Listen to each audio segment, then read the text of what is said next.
अथ मङ्गलाचरणं चतुर्मुखमुखाम्बोज वनहंसवधूर्मम मानसे रमतां नित्यं सर्वशुक्लाः सरस्वती। नमः सरस्वती माता। सर्वेभ्यो नमो नमः। मम नाम निरुपमा वारिक। अहं केन्द्रीय संस्कृत विश्वविद्यालयस्य श्रीरणवीरपरिसरे शिक्षाशास्त्री विद्याशाखायाः प्रथमवर्षस्य छात्रा अस्मि। मम अनुक्रमाङ्क 7। अहम् इदानीं द्वितीयसत्रार्धमध्ये स्थित प्रथमपत्रं समसामयिक भारतं शिक्षा च विषये प्रथम अन्वितिमध्ये एका बिन्दु अस्ति। प्राचीन मध्यकालिक भारतीय शिक्षायाः व्यवस्था अन्तर्गते वैदिकशिक्षा स्वरूपम् उद्देश्यानि पाठ्यक्रम शिक्षणविधयः गुरुशिष्यसम्बन्धाश्च विषये सम्यक्तया अहं कथयामि। प्रथमतः संस्कृतसाहित्ये वेदानां स्थानं सर्वोपरि वर्तते। भारतदेशस्य शिक्षा नाम परम्पराः धर्म इति वर्तते।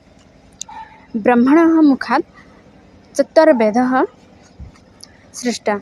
तथा यथा ऋग्वेद यजुर्वेद सामवेद अथर्ववेद एवं अनन्तरं चत्वारवर्णाः सृष्टा। ब्राह्मण क्षत्रिय वैश्य शूद्र नामधेय इति चत्वारवर्णाः। एवं अनन्तरं चत्वार आश्रमाः सन्ति। ब्रह्मचर्य आश्रम, गृहस्थ आश्रम, वानप्रस्थ आश्रम, सन्यास आश्रम वा यति आश्रम। एवं अनन्तरं वैदिकशिक्षा द्विविधा आसीत्। पराविद्या अपराविद्या। पराविद्या नाम सामान्यशिक्षा एवं अपराविद्या इत्युक्ते विशिष्टशिक्षा। सामान्यशिक्षा आध्यात्मिकशिक्षा इति वर्तते।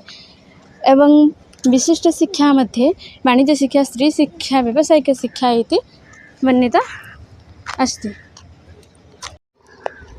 एवं अनन्तरं वैदिककाले प्रारम्भिकशिक्षायाः पाठ्यचर्या, उच्चशिक्षायाः पाठ्यचर्या, पराविद्यायाः पाठ्यचर्या, अपराविद्यायाः पाठ्यचर्या विषये वर्णनम् आसीत्।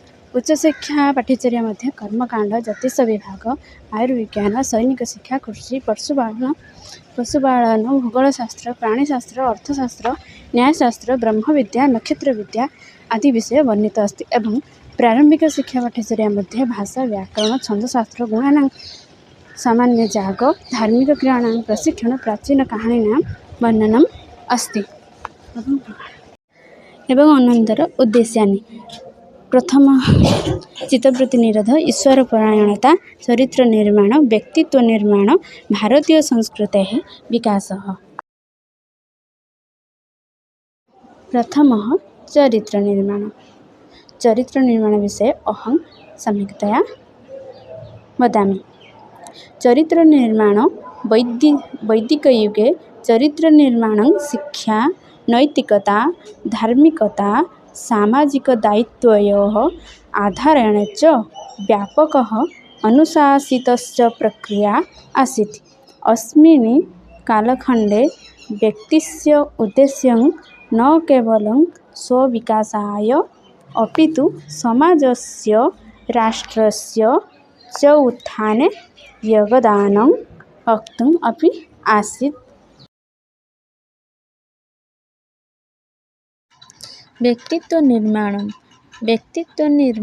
वैदिककाले व्यक्तित्वस्य उपरि अधिकध्यानकेन्द्रितं दीयते स्म। स्वस्य विकासाय एवं च समाजे श्रेष्ठः आचरणस्थापनानिमित्तं शिक्षा, धर्म, सत्य, तपस्या, संयमः, कर्तव्यनिष्ठा च व्यक्तित्वविकासस्य आधारः इति मन्ये।